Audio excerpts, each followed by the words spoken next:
Hey, what's going on, ladies and gentlemen? I'm Piglet here once again. No, Mickey Mouse here. We are back for the Maxi Toys, and welcome back to more Let's Play of Super Smash Bros. Melee from the Nintendo GameCube.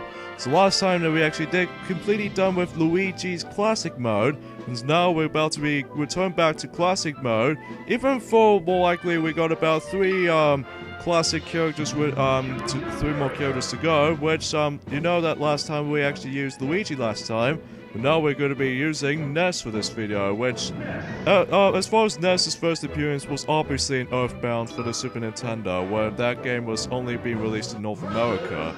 But it wasn't until 2013 that that game was actually going to re-release it on Nintendo Wii U in 2013. Like, I believe Sonic & Knuckles already mentioned this before in the Super Smash Bros. 64 Let's Play, so I feel it's worth mentioning. So anyway, as far as Ness is concerned, he plays exactly like how he does in the original game. That, well, obviously the side smash, the side B attack, in this case the special B attack, in this case the smash B attack, which could be used.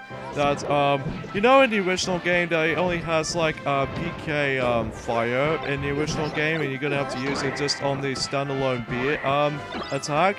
But even then, though, this time around though, that Ness's replacement of the standalone B attack will have to be a PK flash, which that will be kind of a devastating attack as soon as you actually try to time your you know, stuff and whatnot. But even then though, that although PK fire was still present in this game, but even now it's now been moved into the as far as the commands list is in general, it'll have to be moved into this side special attack. So even then though, that's how essentially how it gets like a little bit of a transfer button layout, and even then though, that as far as technique moves is concerned. And also Ness can do a PK Thunder, which can only use by using up and B attack, like the surface for instance right there. And as well as that though, the down B attack can actually be used as the PSI magnet, which just like before in the original game, that if one of these projectiles will come close to at you, and if the projectiles almost touch you and somehow, that way you can actually restore a bit of your health. So yeah, that will be really interesting, and plus it'll be really handy if you actually just try to actually, you know, trying to actually just restore your health completely. So yeah, as far as Classic Mode is concerned for progressively, that we're actually pretty much almost done for this point, folks, because even though right now we're doing Ness particular mode, and after that we're probably going to have to take a break on the Adventure Mode, because even then we'll save Adventure Mode for the last three characters until after we finish up Classic Mode, at least for the time being anyway. So, but anyway though, so yeah, he behaves exactly like how he does it before, because even then though, that he has himself his home run bat to begin with. Well, not the proper home run bat, at least the Super Smash Bros. Version of the home run bat. Granted, the damage output compared to the actual item of the home run bat wasn't as nearly as strong as compared to the Super Smash Bros. Version of the or it was highly stronger than the ones in the Ness's home run bat.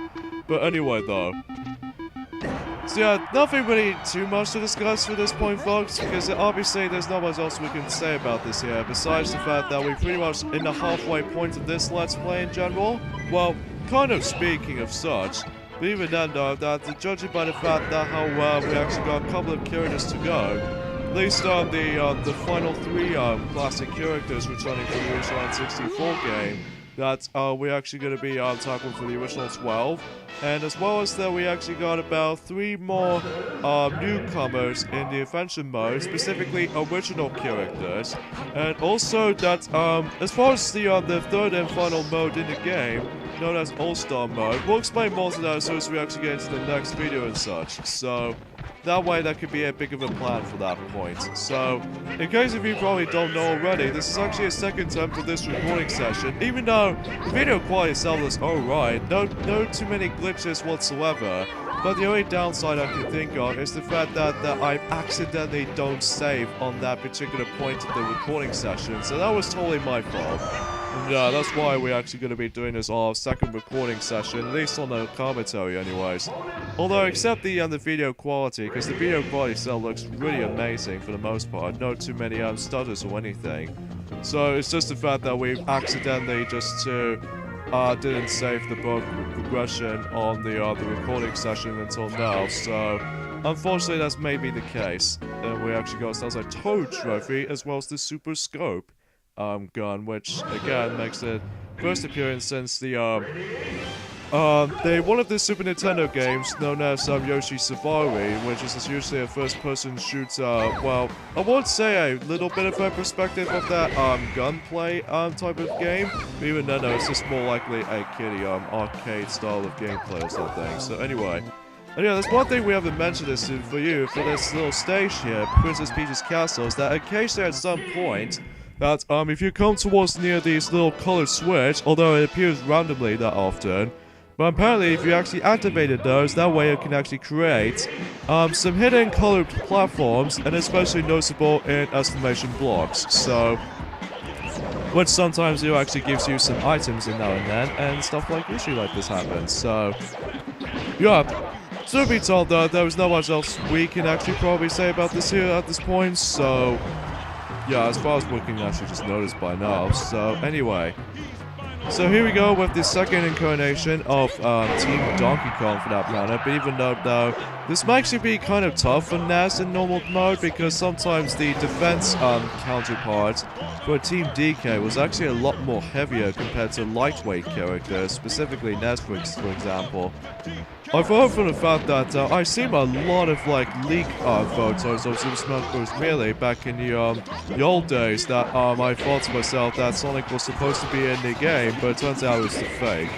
At least it wasn't until when Super Smash Bros. Brawl came out that even then though that Sonic was actually a newcomer to the Super Smash Bros. Game. So yeah, I really do miss the C-stick. In this case, a quick smash attacks, which it wasn't until when it gets to again Brawl, and especially Super Smash Bros. 4, the Wii U and 3DS.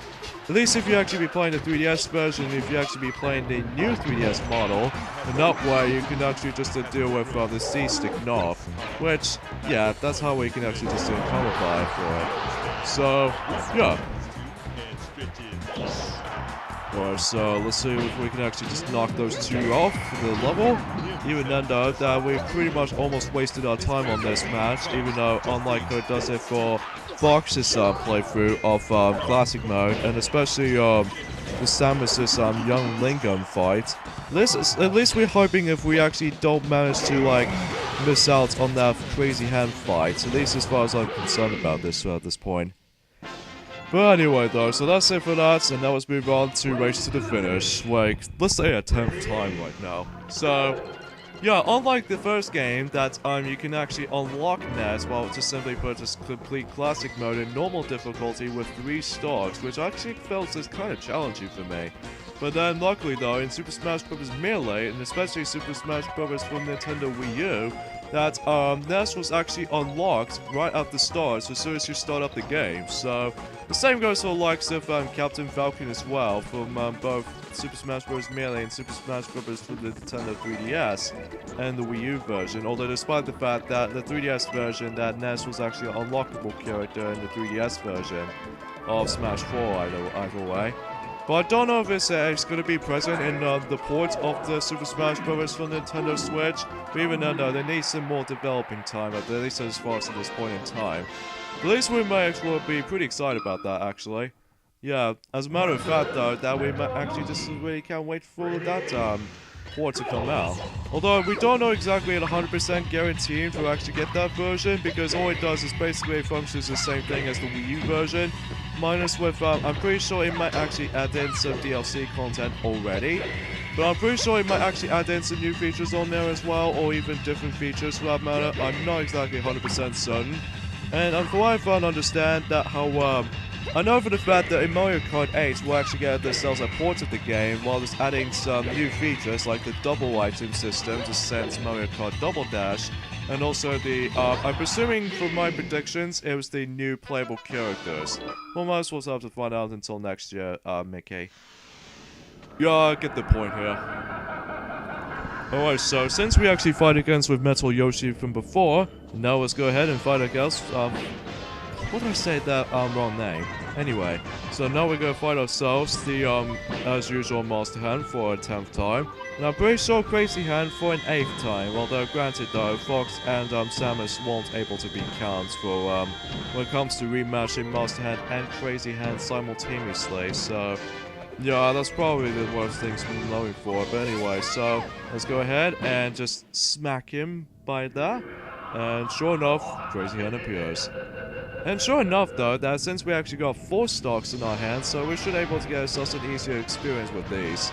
So, yeah. There we go. So yeah, there's no much else, again, not much else to explain, but either way. So recently we played ourselves in our own time on Warrior Land 3 for a moment for the Game Boy Color.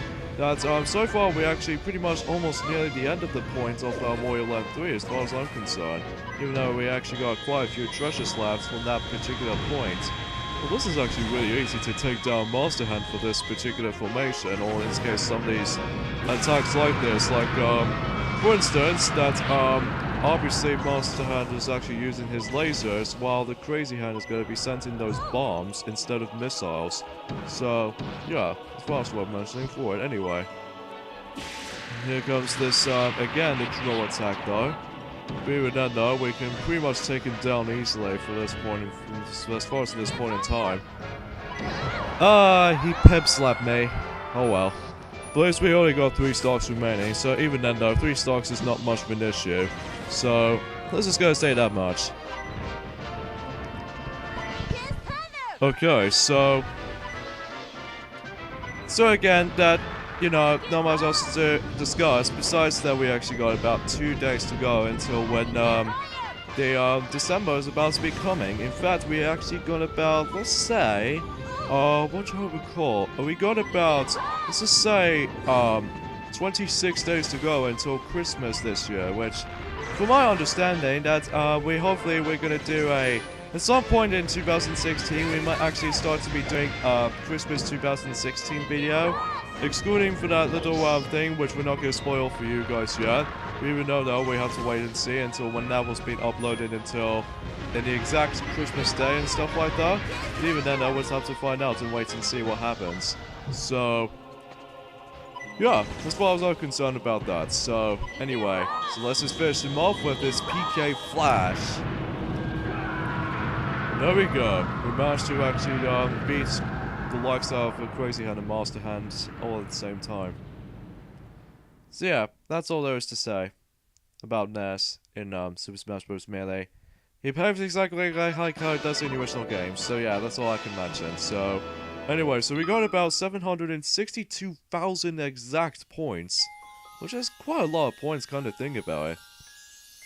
But anyway, so here's Ness on his glory trophy right there. Pretty nice in detail from that little parts. Seriously, those trophies do still, it kind of reminds me like amiibos for some reason. Because even though that we're still thinking about the amiibo collectibles and Super Smash Bros. Collectible stuff, I was more concerned about that. I was hoping if that both Cloud and even Corrin and even Bayonetta will actually get us the amiibo design as well. But I'm pretty sure they will have to wait until when the port of Super Smash Bros. 4 on Nintendo Switch will about to be released. Which, fundamentally, I don't know if exactly it might be true or whatnot, but anyway, let's just wait and see. So anyways, that's it for Ness's Classic Mode. We're gonna have to end things off here. So next time on Let's Play Super Smash Bros. Melee is the fact that we're not going back into the Adventure Mode just yet, but we'll save that for another time. But even then though, next time we're gonna be tackling through a new mode in the game, All-Star Mode. So yeah, see you guys next time. Later fellas. See you guys then. Later fellas.